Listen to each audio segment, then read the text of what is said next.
shi ne babbar fiskar da muke ciki ba mu da hakuri zaman aure. Daga cikin dalilin yawan shika ɗaya daga cikin dalilan shi ne auren ya yi alhadewa.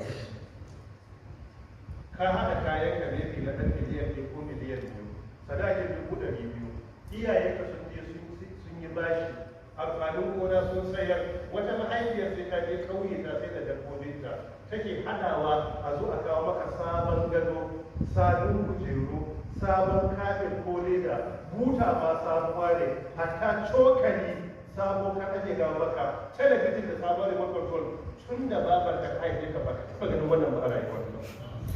Komai sabo, maimakon ka rike abun bayan iyali ka samu kwan daki, shi kuma namiji da ke ba ɗan goyo da zani ba ne wani lokaci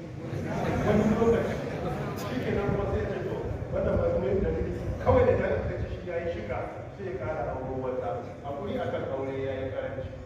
Daga cikin dalili na farko arahan aure, na biyu karancin tarbiyya, na uku ba da tarbiyyar hakuri, na uku rashin karatun addini, na biyar rashin sanin kimar ɗan adam. Duk duniya babu wanda bayi da kasawa.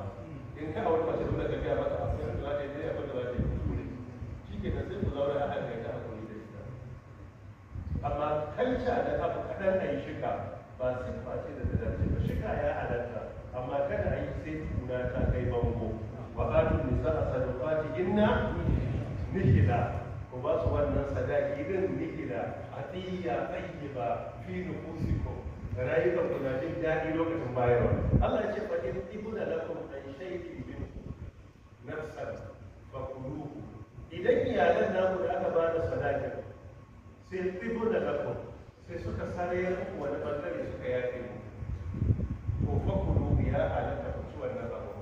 Misali, kana da karamin karfi, nawa ne sadaki? Sai baban ta ce a kawo miliyan 1, sai ta ji labari, sai ta ɗauki mataki ɗaya biyu. Na farko gabanin a bayar sai aka shawarce ta sadaki, sai ya halatta a shawarce ta akan sadaki. Sai ta ce ni ina da tunda mai karamin karfi ne, yanzu ya gama NYS ɗinsa, ya zo da ɗan da barbaru yake ɗan alawarsa su sama 40,000 zuwa 50 ne.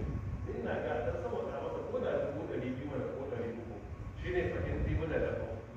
To a nan idan suka ce a rage don daman nasu da su suke da iko a kai.